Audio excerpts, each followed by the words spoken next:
ಭಾರತ ಆತ್ಮನಿರ್ಭರ ಆಗಬೇಕು ಅಂತ ಮಹಾತ್ಮ ಗಾಂಧಿಯವರು ರಾಜ್ಯದಲ್ಲಿ ಇಡೀ ದೇಶದಾದ್ಯಂತ ಧ್ವಜ ನೇಯೋದಕ್ಕೆ ಅಂತ ಖಾದಿ ಗ್ರಾಮೋದ್ಯೋಗ ಹುಟ್ಟುಹಾಕಿದ್ರು.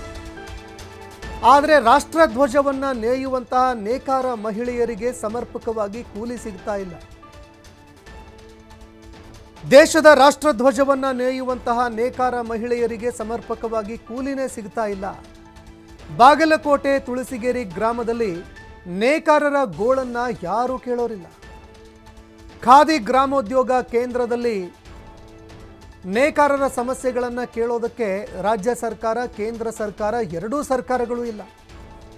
1 ಮೀಟರ್ ರಾಷ್ಟ್ರಧ್ವಜ ಬಟ್ಟೆ ನೇಯ್ದ್ರೆ ಸಿಗೋದು ಕೇವಲ 32 ರೂಪಾಯಿ ಮಾತ್ರ.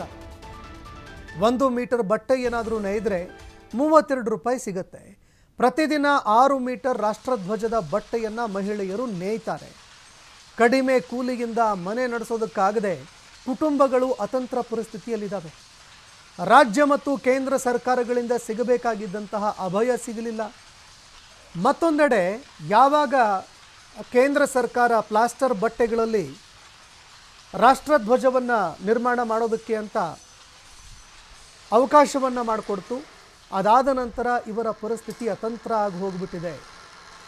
ಅದಕ್ಕೂ ಮುಂಚೆ ಸಾಕಷ್ಟು ವ್ಯಾಪಾರ ಇತ್ತು, ಈಗ ಒಂದೆಡೆ ವ್ಯಾಪಾರ ಕುಸಿತ, ಮತ್ತೊಂದೆಡೆ ಈವರೆಗೆ ಸಿಗುವಂತಹ ಕೂಲಿ 32 ರೂಪಾಯಿ ಮಾತ್ರ.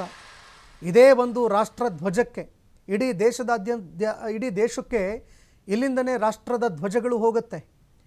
ಇದೇ ಒಂದು ರಾಷ್ಟ್ರಧ್ವಜಕ್ಕೆ ನಾವು ಹೆಮ್ಮೆಯಿಂದ ತಲೆ ಎತ್ತಿ ಸೆಲ್ಯೂಟ್ ಮಾಡ್ತೀವಿ.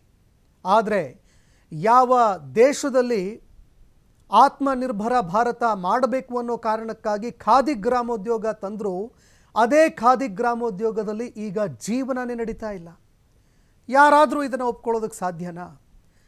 1947ರಲ್ಲಿ ಸ್ವಾತಂತ್ರ್ಯ ಸಿಗೋದಕ್ಕೆ ಭಾರತವನ್ನು ಆತ್ಮನಿರ್ಭರ ಮಾಡಬೇಕು ಅಂತ ಮಹಾತ್ಮ ಗಾಂಧೀಜಿಯವರು ಖಾದಿ ಗ್ರಾಮೋದ್ಯೋಗಕ್ಕೆ ಅತಿ ಹೆಚ್ಚಿನ ಒತ್ತು ಕೊಡ್ತಾರೆ. ತಾವೂ ಕೂಡ ನೇಯ್ದಂತಹ ಬಟ್ಟೆಗಳನ್ನೇ ಹಾಕ್ಕೊಳ್ಳೋದಕ್ಕೆ ಅಂತ ನಿರ್ಧಾರ ಮಾಡ್ತಾರೆ.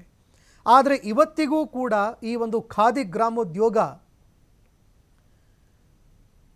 ಇಡೀ ದೇಶದಲ್ಲಿ ಜೀವನ ನಡೆಸೋದಕ್ಕೂ ಕೂಡ ಸಾಧ್ಯವಾಗ್ತಾ ಇಲ್ಲ ಅಂತಂದರೆ ನಮ್ಮ ಆತ್ಮನಿರ್ಭರ ಭಾರತ ಎಲ್ಲಿಗೆ ಬಂದು ನಿಂತಿದೆ ಅನ್ನುವಂತಹ ಪ್ರಶ್ನೆ ಸಹಜವಾಗಿ ಎದುರಾಗುತ್ತೆ.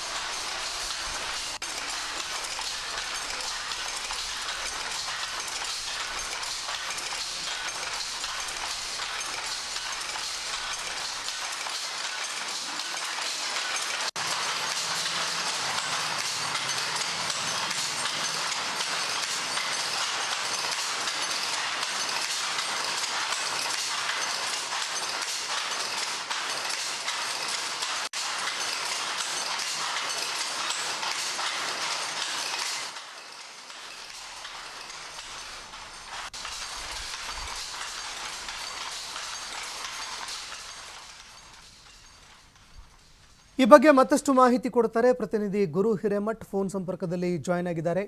ಗುರು ಹಿರೇಮಠ್, ಖಾದಿ ಗ್ರಾಮೋದ್ಯೋಗ ಇಡೀ ದೇಶಕ್ಕೆ ರಾಷ್ಟ್ರಧ್ವಜಗಳನ್ನು ಇದೇ ಒಂದು ಖಾದಿ ಗ್ರಾಮೋದ್ಯೋಗ ಪೂರೈಕೆ ಮಾಡುತ್ತೆ.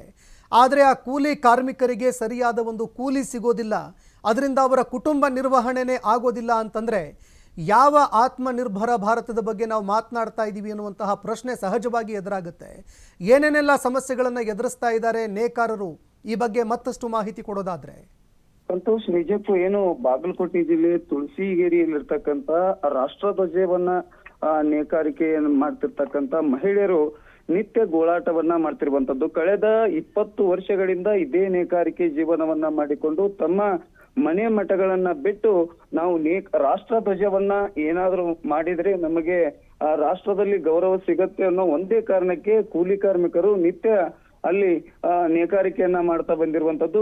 ನಿಜಕ್ಕೂ ಈಗ ಕೇವಲ 300 ಒಳಗಡೆ ಇರ್ತಕ್ಕಂತ ಒಂದು ಹಣವನ್ನ ಅಲ್ಲಿ ನೀಡ್ತಿರುವಂತದ್ದು. ಅಂದ್ರೆ ಪ್ರಮುಖವಾಗಿ ರಾಷ್ಟ್ರಧ್ವಜ ಅಂದ್ರೆ ಮಾತೆತ್ತಿದ್ರೆ ಪ್ರಧಾನಮಂತ್ರಿ ನರೇಂದ್ರ ಮೋದಿ ಅವರು ಕೂಡ ಬಹಳಷ್ಟು ರಾಷ್ಟ್ರಧ್ವಜದ ಬಗ್ಗೆ ಮಾತಾಡ್ತಾರೆ. ಇದೆಲ್ಲವನ್ನ ನೋಡೋದಾದ್ರೆ ಮಹಿಳೆಯರು ಈ ಪ್ರಕರಣದ ಸಂಬಂಧಪಟ್ಟಂತೆ ಸಾಕಷ್ಟು ಬಾರಿ ನಾವು ಆ ಸ್ಥಳಕ್ಕೆ ಹೋಗಿ ಅಲ್ಲಿಯ ರಾಷ್ಟ್ರಧ್ವಜದ ಬಗ್ಗೆ ನೇಕಾರನ್ನ ಮಾತಾಡಿಸುವಂತ ಸಂದರ್ಭದಲ್ಲಿ ನಾವು ಈ ರೀತಿಯಾಗಿ ಸಮಸ್ಯೆಗೊಳಗಾಗುತ್ತೀವಿ. ಸಮಸ್ಯೆಗೊಳಗಾದಂತ ಸಂದರ್ಭದಲ್ಲಿ ಮಾತ್ರ ನೀವೇ ಬರ್ತೀರಿ, ರಾಷ್ಟ್ರಧ್ವಜದ ಬಗ್ಗೆ ನಮ್ಮ ಜೊತೆ ಮಾತಾಡಿಸ್ಕೊಂಡು ಹೋಗ್ತೀರಿ ವಿನಃ ನಮಗೆ ಇಲ್ಲಿ ಕೂಲಿ ಕಾರ್ಮಿಕರಿಗೆ ನಿತ್ಯ ಗೋಳಾಟ ಅಂದ್ರೆ ಸಮಸ್ಯೆ ಸಾಕಷ್ಟು ಆಗರವಾಗಿರೋದ್ರಿಂದಾಗಿ ಕೇವಲ 300ದಲ್ಲಿ ನಮ್ಮ ಖರ್ಚು ವೆಚ್ಚಗಳಾಗೋದಿಲ್ಲ. ನಮಗೆ ಒಂದು ಪ್ರಮುಖವಾಗಿರ್ತಕ್ಕಂತ ಏನು ಕಾಲುಗಳು ಮತ್ತು ಕೈಕಾಲುಗಳು ಆಡೋದಿಲ್ಲ. ಅಂದ್ರೆ ನೇಕಾರಿಕೆ ಹಳೆಯ ಒಂದು ಮಾದರಿಯಲ್ಲಿರ್ತಕ್ಕಂಥ ಬಟ್ಟೆ ನೇಕಾರಿಕೆ ಮಾಡ್ಲಿರ್ತಕ್ಕಂಥ ಬಟ್ಟೆಯನ್ನ ನೇಯತಕ್ಕಂಥ ಬಟ್ಟೆಗಳ ಮಷಿನ್ಗಳು ಕೂಡ ಕಳಪೆ ಮಟ್ಟದಿರೋದ್ರಿಂದಾಗಿ ನಮಗೆ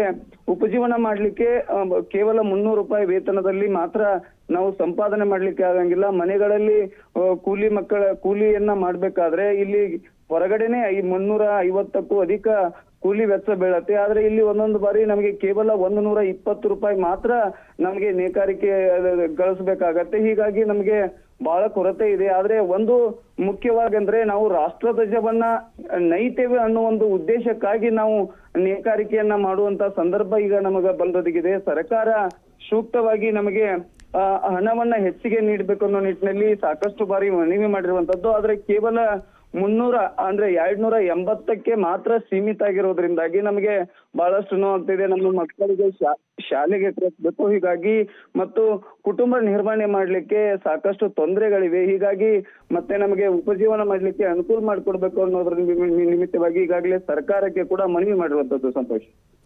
ಧನ್ಯವಾದಗಳು ಗುರು ಹಿರೇಮಠ್ ನಿಮ್ಮೆಲ್ಲ ಮಾಹಿತಿಗೆ.